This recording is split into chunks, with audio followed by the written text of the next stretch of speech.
Social Security strategies can differ quite a bit from family to family, especially for unique family situations like stay at home spouses or blended families. So, they're going to work through some of those unique scenarios and talk about some Social Security claiming tips for diverse family situations.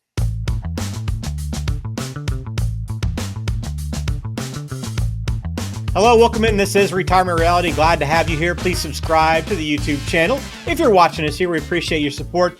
Mike, Social Security is the topic today we're going to get into a little bit. I know we talked some general claiming strategies, but I think the best place to kick off is it truly is different for everyone on what's going to be your best path forward with Social Security. Exactly. And that's is so important about planning is finding out, we get all the details, the different ages from husband and wives and the different dynamics of the family. Do you have minor kids at home? Do you have disability? Did one work at all or did not work at all? So there's so many different options how to take Social Security still, even though a lot of those free money programs have left the system. There's still some great opportunity to find out what is the best situation for your plan so it fits your individual plan in retirement.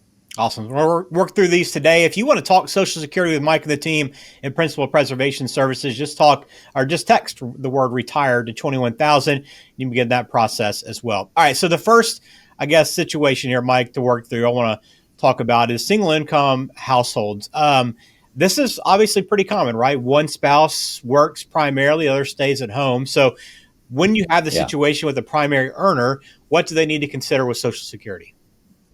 Yeah, so I just had the situation before we got on to this recording today is the wife, she stayed home most of, her life. She had enough credits to qualify for Social Security, but her benefit was just a few $100, not a lot. The husband was the primary earner. So in this situation, obviously I'm not giving names away, but in this situation, it made sense for the spouse, the wife, to actually file at 62. Get that benefit. It's only a few $100. I think it was $350 a month, $360. And then a year and a half later, when the husband retired, he had a much bigger benefit because he was contributing. So Social Security takes the highest 35 earning years, and he had 35 earning years plus. And so he has a pretty nice benefit as a high income earner. And so when he takes his Social Security, she qualifies for called a step up benefit.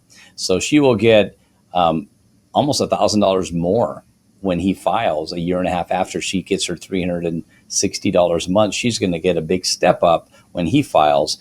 So that's a unique situation in itself. I think it's great. We're always trying to get that biggest benefit to be as big as it can possibly can without affecting, your cash flow in retirement. So we have to look at those dates. Do you have pensions? Do you not have pensions? Do you have plenty of money in savings or not? That really determines when we can do it. But usually we do not want that highest income earner to take it early, right? And there's penalties if you take it early as well, if you're still working. So the key is there's so much to talk about here, Ben, but the earnings test can come into play. If you file for Social Security early, which is before your full retirement age and can continue to work, they limit how much money you make. Otherwise, they're going to penalize your benefit.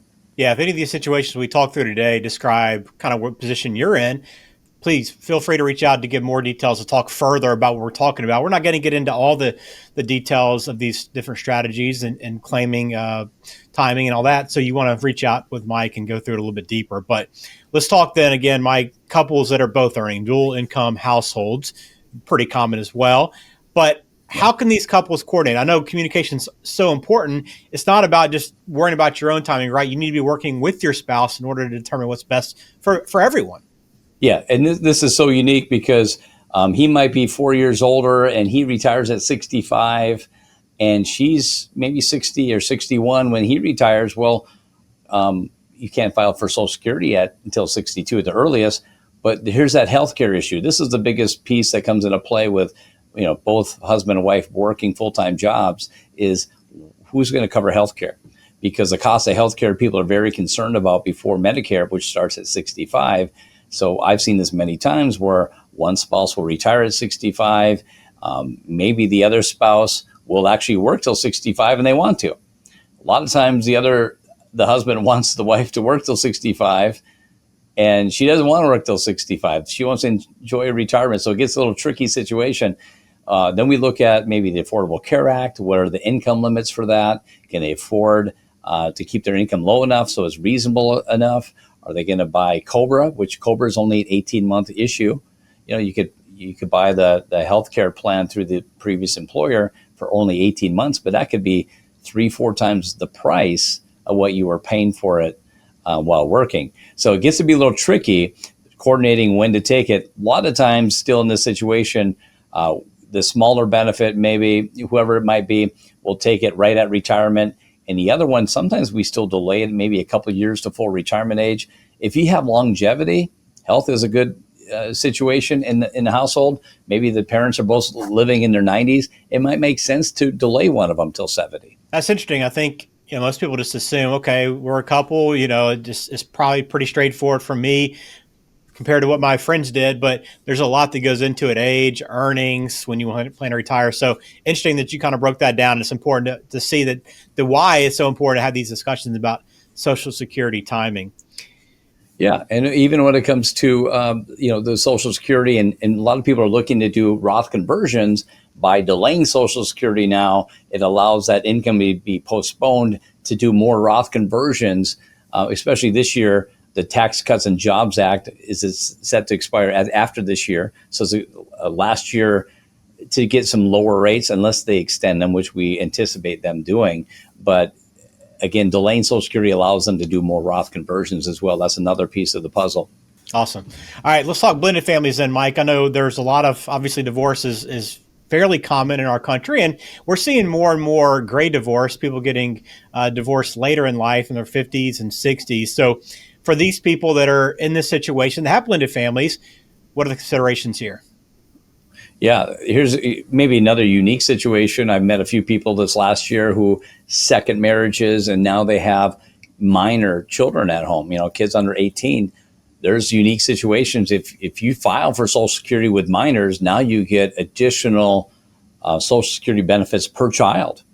So I've seen some pretty high benefits coming in, and they have a maximum household benefit you can get. So I've known a few people who are getting this household benefit as well. But now we look at, blended families, or maybe you're divorced. They got rid of the file and restrict benefit. That is gone after 2023. But if you were married for at least 10 years, divorced for at least 2, and your benefit is still less than half of your ex-spouse's, and just say his is maybe $3,800 at 67, and yours is only $1,200. Well, you will get up to half. So you will get $1,900 instead of your $1,200. So that's still available. Now, what's happened? And what if you're getting that half of your ex-spouse's benefit and he passes?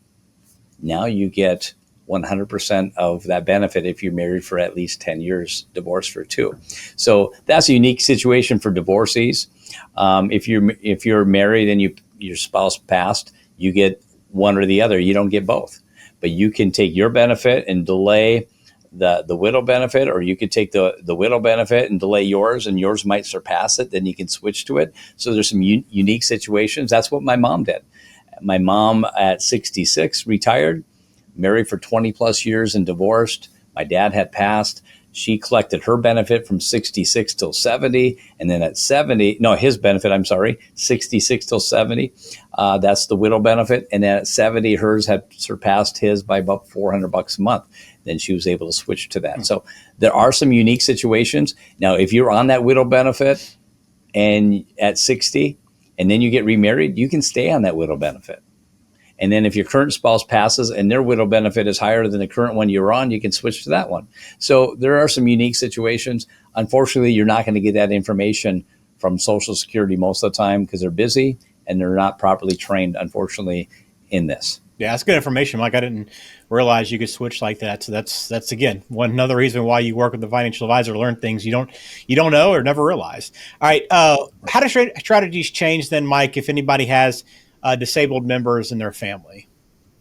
Yeah, when you're on SSI, disability, obviously it's tough to get qualified for that. Like maybe I've had some spouses where they, got injured at work and they just can't go back to work, and sometimes they had to apply 2 or 3 times to get on disability. When they give you that disability benefit, they're pretty much you're on a higher benefit than it would. Just say you were claimed disabled at 62. Well, your disabled benefit is going to be the same as what it would have been at your full retirement age. Okay, they already factored that in, because if you filed for Social Security at 62 on your own benefits, not disabled, it'd be a lot smaller benefit. So that's the nice thing. So once you get on Medicare, that disability benefit just becomes Social Security now again. So it's not considered disability anymore.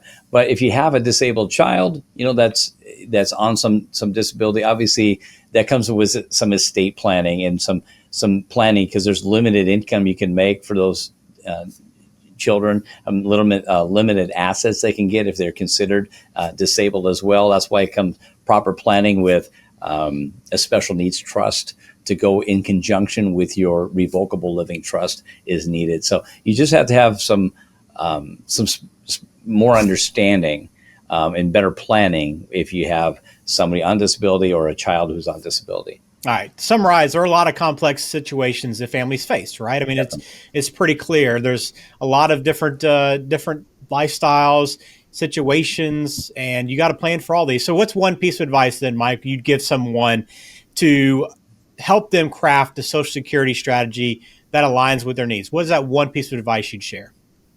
Come in, get that Social Security report, something we offer our clients. It's a 14, 16-page report, gives you multiple options. Have that conversation, 30 minutes, 45 minutes.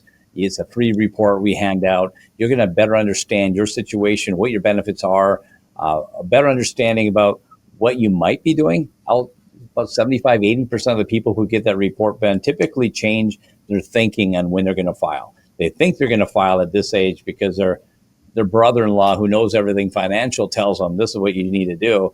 I say stay away from brother-in-law, right? We're in this business. We do this full time. I've been educating on Social Security. This is going on my 11th year doing Social Security seminars and training. So get that report and a better understanding, and then we can keep working with that report as you get closer to retirement. Awesome. Just text the word retire to 21,000 to start that process and get that report and get underway. And you can always visit principalpreservationservices.com as well. But Social Security, so very important for your income and retirement, and you want to get it right. So take Mike up on that report and make sure you have a claiming strategy. Mike, thanks for your time as always, and thank you for watching Retirement Reality.